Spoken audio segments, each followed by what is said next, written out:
नमस्कार दोस्तों, इस वीडियो में हम बात करेंगे बीएसटीसी प्रथम वर्ष में पास होने के लिए कितने नंबर चाहिए, इसके बारे में बात करेंगे। आखिर कितने सब्जेक्ट में बैक आने पर फेल होते हैं तथा फर्स्ट ईयर में पास होने के लिए क्या करना है, इसके बारे में हम इस वीडियो में पूरी डिटेल से बात करेंगे। सबसे पहले तो यही बात करेंगे कि प्रथम वर्ष में पास होने के लिए कितने नंबर चाहिए। आखिर हम कितने नंबर लेके आएँ तो हम प्रथम वर्ष में पास हो जाएंगे। सबसे पहले इसी के बारे में बात करते हैं। दोस्तों, आपके जो कुल पेपर होगा वो होगा 850 नंबर का। जी हाँ दोस्तों, सारे विषय को मिला के कुल 850 में से आपको 340 से अधिक नंबर लाने हैं तो आप पास होंगे। लेकिन सिर्फ 340 नंबर लाने से ही आप पास नहीं होंगे, आपको हर सब्जेक्ट में पास होना है। जी हाँ दोस्तों, अगर आप 2 से अधिक सब्जेक्ट में आपके बैक आती हैं तो आप फेल माने जाएंगे और आपको जो प्रथम वर्ष है वो वापस अगले वर्ष पढ़नी पड़ेगी। इसलिए आपको हर सब्जेक्ट में पास होना अनिवार्य है। यानी कि अगर आप कम से कम 2 सब्जेक्ट में फेल हो जाएं तो चलेगा। फेल होना मतलब बैक आए ना। बैक अब कितने नंबर से कम नंबर आपके होंगे तो आपके बैक आएगी, इसके बारे में बात करते हैं। तो दोस्तों, सबसे पहले तो आपको बता देते हैं कि कौन से सब्जेक्ट में कितने नंबर लाने हैं, कितने नंबर लेके आए हैं आप तो आपके बैक नहीं आएगी। इसके बारे में पूरी डिटेल से बात कर लेते हैं। दोस्तों, अब हम आपको बताएंगे कि पास होने के लिए कितने नंबर चाहिए। तो दोस्तों, सबसे पहले बात करते हैं बच्चे और बचपन की। दोस्तों, बच्चे और बचपन का जो पेपर होगा वो 70 नंबर का होगा। उसमें से आपको 28 नंबर लाने हैं। जी हाँ दोस्तों, 70 में से आपको 28 नंबर लाने हैं। अगर आपके 70 में से 28 नंबर आ जाते हैं या 28 से अधिक नंबर आ जाते हैं तो आप बच्चे और बचपन विषय में पास हैं। यानी कि आपके कोई बैक नहीं आएगी। बैक कब आएगी आपके, जब आपके 70 में से 28 से कम नंबर होंगे। जी हाँ दोस्तों, अगर आपके बच्चे और बचपन सब्जेक्ट में 70 में से 28 से कम नंबर आए तो आपके बैक आएगी। और ये विषय जो आपका सब्जेक्ट है बच्चे और बचपन, इसका एग्ज़ाम आपको अगले वर्ष वापस देना होगा जब फॉर्म आएंगे तब। और अगर आप बच्चे और बचपन तथा शिक्षा के उद्देश्य एवं ज्ञान, ये भी 70 नंबर का होता है। इसमें भी अगर आपके 28 से कम नंबर आते हैं तो आप इसमें भी आपके बैक आएगी।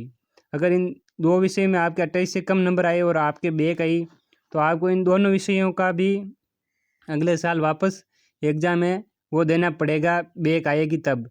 लेकिन अगर आपके 2 विषयों से अधिक में बैक आई, जैसे आपके बच्चे और बचपन में बैक आ गई और शिक्षा के उद्देश्य में आप पास हो गए, भारतीय समाज में शिक्षा में पास हो गए, हिंदी भाषा में शिक्षण में पास हो गए, लेकिन आपके इंग्लिश में बैक आ गई तो आप पास माने जाएंगे। इसी प्रकार आपके 10 भाषाएं, अगर 10 में से 10 सब्जेक्ट हैं, अगर आप 10 में से 8 में पास हो जाएंगे और 2 में बैक आ जाएगी तो आप प्रथम वर्ष पास माने जाएंगे।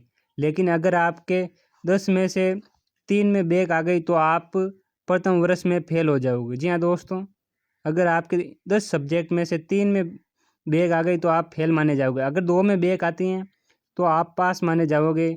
अब अगर आपके 2 में से अधिक में बैक आई तो आप फेल माने जाओगे। अब कौन से विषय में कितने नंबर लाने हैं पास होने के लिए, इसके बारे में हम आपको एक एक करके सभी विषयों के बारे में बता देते हैं। हमने बच्चों और बचपन, शिक्षा के उद्देश्य, ज्ञान, भारतीय समाज और शिक्षा, इन तीनों के भी 70 नंबर का पेपर होता है, जिनमें से आपको 28 नंबर लाने हैं। यानी कि आपको 100 में से 40% नंबर लाने हैं।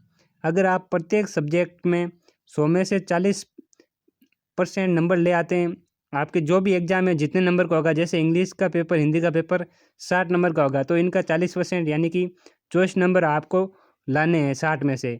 और ये ऊपर जो 3 विषय बताए हैं, बच्चे और बचपन, शिक्षा के उद्देश्य, ज्ञान, भारतीय समाज और शिक्षा, इनमें से 70 में से 40% यानी कि 28 नंबर आपको लाने हैं। इसी प्रकार आपको प्रत्येक सब्जेक्ट में 40% नंबर लाने हैं। अगर आप 40% नंबर लाने में कामयाब हो जाते तो आप प्रथम वर्ष में पास हो जाएंगे। अगर आपके 2 विषयों में 40 से कम नंबर है तो आपके बैक आएगी 2 विषयों में, वो आपको एग्ज़ाम अगले वर्ष वापस देना होगा और उसमें आप अगले वर्ष से पास हो जाएंगे। अगर अगले वर्ष आप पास नहीं हुए तो आप फेल माने जाएंगे। तो अगर बैक आने का मतलब है कि अब ये एग्ज़ाम आप अगले वर्ष आपको वापस देना है।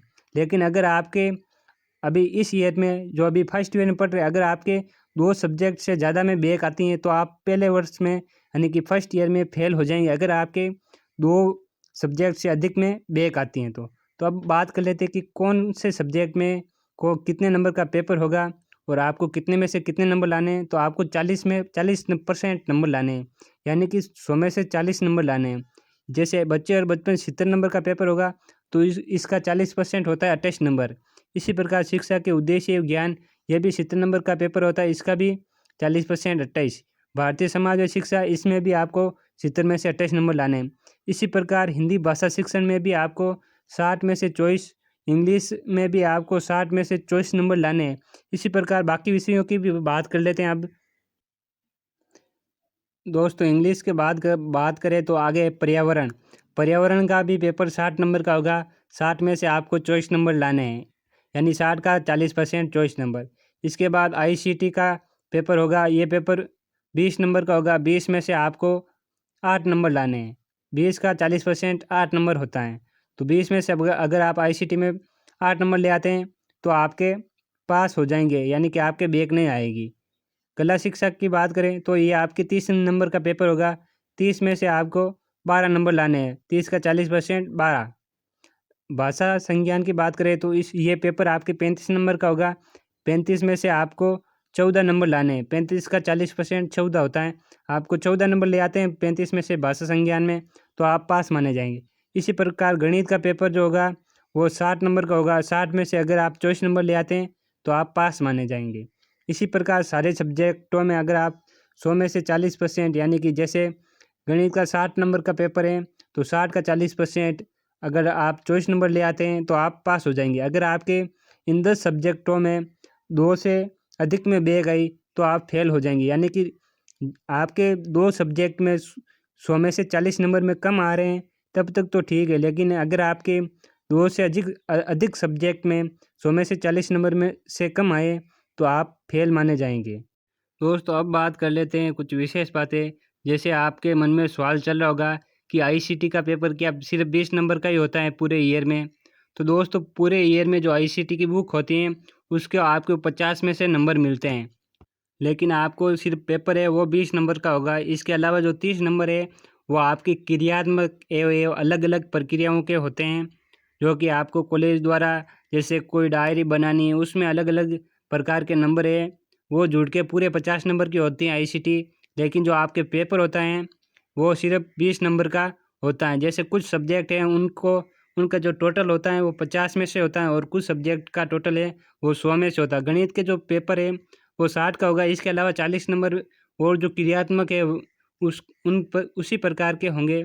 तो आपको बता देते हैं कौन सी विषय कितने नंबर की हैं उसके बारे में। अब दोस्तों अब बात करते हैं कि कौन सा सब्जेक्ट कितने नंबर का होता है। यहाँ पर आप देख सकते हैं कि कुछ सब्जेक्ट 100 नंबर के हैं तो कुछ 50 नंबर के हैं। पूरे साल में किस प्रकार होगी आपके 100 नंबर और 50 नंबर की पेपर की एग्ज़ाम, उसके बारे में बात करते हैं। तो सबसे पहले बात करते हैं बच्चे और बचपन। ये पेपर आपके 100 नंबर का होगा। जो पेपर होगा वो तो 70 नंबर का होगा और जो 30 नंबर है वो आपके आंतरिक मूल्यांकन के होंगे। वो 30 नंबर में से आपको उनमें 12 नंबर लाने पास होने के लिए, और जो एग्ज़ाम होंगे वो 70 नंबर में से आपको 28 नंबर लाने हैं। इस प्रकार आप है वो 100 में से 40% नंबर ला के पास हो जाएंगे। अगर आपके जो बैक आएगी उसके बारे में हमने आपको पूरी बात बता दी है कि किस प्रकार बैक आती हैं। और ये पिछले ईयर का किसी लड़के का रिजल्ट है, उसके 30 में से 24 आए और 70 में से 48 नंबर आए। और इसी प्रकार जो शिक्षा के उद्देश्य ज्ञान एवं पाठचर्या हैं ये भी 100 नंबर का सब्जेक्ट होता है। इसमें भी आंतरिक है मूल्यांकन है उस 30 नंबर के और बाह्य मूल्यांकन 70 नंबर का, और योग है वो 100 हो जाता है। इसके अलावा भारतीय समाज और शिक्षा ये भी 100 नंबर का होता है। इसमें भी 30 और 70 वाला मामला है। इसके अलावा भाषा ज्ञान और समाज पाठचर्या के संदर्भ में ये विषय आपके 50 नंबर की होती है पूरे ईयर में। ये दोस्तों पूरे ईयर में इस सब्जेक्ट में आपको 50 में से नंबर मिलेंगे। जो एग्ज़ाम होते हैं वो 35 नंबर के होंगे और जो आंतरिक मूल्यांकन है वो आपके 15 नंबर का होगा। उन 15 में से आपको 6 नंबर लाने हैं और जो बाह्य हैं उनमें से जो आपके एग्ज़ाम होगी उसमें 35 में से आपको 14 नंबर लाने हैं पास होने के लिए। इसके अलावा हिंदी भाषा शिक्षा और प्रवीणता है, ये भी आपके 100 नंबर का होगा। इसमें आपके जो एग्ज़ाम है वो तो 60 नंबर का होगा और जो जो एग्ज़ाम के अलावा आंतरिक मूल्यांकन है वो आपके 40 नंबर का होगा। 40 में से 16 लाने हैं पास होने के लिए, और बाह्य में पास पास होने बाह्य मूल्यांकन जो एग्ज़ाम होता है आपके, उसमें आपको एग्ज़ाम में 60 में से 24 नंबर लाने हैं। इसके अलावा अंग्रेजी की बात करें तो अंग्रेजी में भी ये 60 और 40 वाला मामला फिट होता है। गणित में भी आपके ये 60 और 40 वाला, 40 में से आपको आंतरिक मूल्यांकन में 16 और बाह्य मूल्यांकन जो आपका एग्ज़ाम होता है उसमें 60 में से 24 नंबर लाने हैं। पर्यावरण विज्ञान में भी 60 और 40 वाला मामला है, यानी 60 और 40 का योग 40 में से 16 और 60 में से 24 नंबर लाने हैं। कला शिक्षा है वो आपके 85 नंबर की होती हैं। इस कला शिक्षा का जो एग्ज़ाम होता है वो तो 30 नंबर का होता है। 30 में से आपको 12 लाने हैं, और जो आंतरिक मूल्यांकन होता है वो 20 नंबर का होता है, और 20 में से आपको 8 नंबर लाने हैं आंतरिक मूल्यांकन में, कला शिक्षा में। इसके अलावा जो आपके आईसीटी की बुक कहते हैं, जिसे सूचना एवं संप्रेषण तकनीकी कहते हैं, ये भी आपके 50 नंबर की होती है। इसका जो एग्ज़ाम होता है वो 20 नंबर का होता है दोस्तों। हमने आपको पहले भी बता दिया कि इसका एग्ज़ाम 20 नंबर का होता है, और जो 20 में से आपको पास होने के लिए 8 लाने हैं, और जो आंतरिक मूल्यांकन होता है वो इसमें 30 नंबर का होता है। यहाँ दोस्तों आईसीटी में आंतरिक मूल्यांकन अधिक होता है, इसलिए इसके नंबर भी आंतरिक मूल्यांकन के अधिक है, 30 नंबर है। पूरा 50 नंबर का होता है, जिसमें से आंतरिक मूल्यांकन 30 नंबर का होता है। 30 में से आपको 12 नंबर लाने हैं पास होने के लिए। यहाँ पर आप देख सकते हैं ये लास्ट ईयर किसी लड़के का रिजल्ट है, जिसमें यहाँ आप प्राप्तांक देख सकते हैं कि कौन से सब्जेक्ट में कितने आए हैं। यहाँ पर आप हर सब्जेक्ट में देख सकते हैं, और यहाँ पर नीचे आप योग देख सकते हैं। 850 में से 340 लाने हैं आपको पूरे सब्जेक्ट में पास होने के लिए, और यहाँ पर 591 यानी कि पास बताया गया है आपको। तो इस प्रकार आपको नंबर लाने हैं।